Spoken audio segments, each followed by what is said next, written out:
Walang modong jeepney driver. May mga jeepney driver na nanghihiya at nanlalait ng pasahero. Hindi katanggap-tanggap ang kanilang ginagawa. Wala silang karapatan na magsalita ng masasakit at hindi karapat-dapat sa mga pasahero. Lalo nilang pinabababa ang sarili sa ginagawa.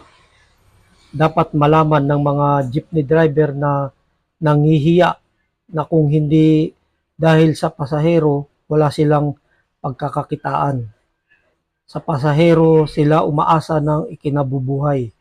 Kaya sa mga pasahero na nakakaranas, ipahiya o lait-laitin ng jeepney driver, ipagbigay alam agad ito sa LTFRB o Land Transportation Franchising and Regulatory Board para maipatawag ang walang modong driver para maturuan ng leksyon.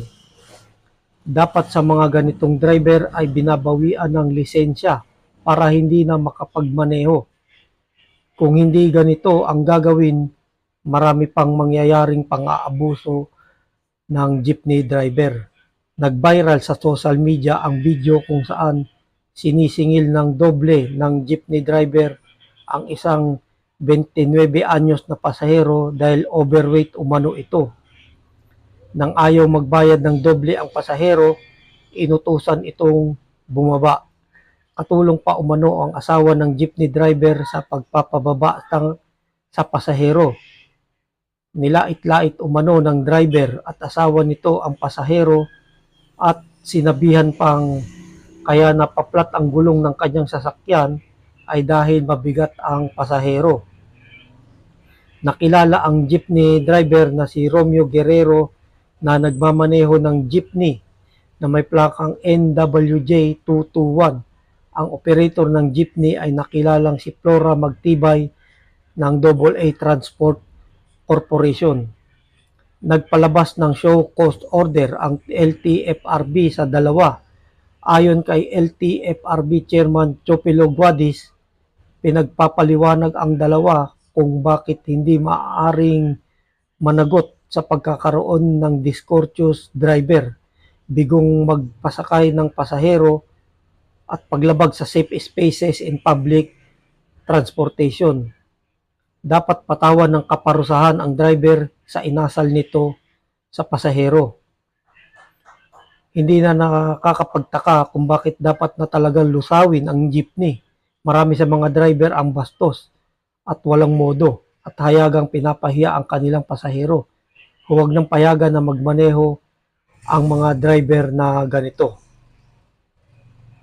Yan yung balita tungkol sa pasahero na di umano ay overweight o ang balita ay mataba daw kaya pilit na pinapababa ng driver at nung asawa ng driver na kasama doon sa jeep na yon dahil baka raw nga naman maplat ang gulong ng kanilang jeep.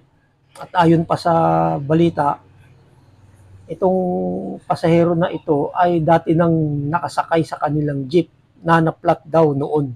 Yun ang sabi. Tapos nagkaroon na sila ng argumento dati pa. Pero sabi naman nung pasahero na inaakusahan na mataba at overweight na pinapababa, wala raw siya matatandaan o natatandaan na dati na siyang nakasakay sa jeep na yon at hindi niya kilala ang driver at yung asawa nito. At napanood na sa balita, nagharap sa hearing itong driver ng jeep at ang kanyang asawa at yung pasahero.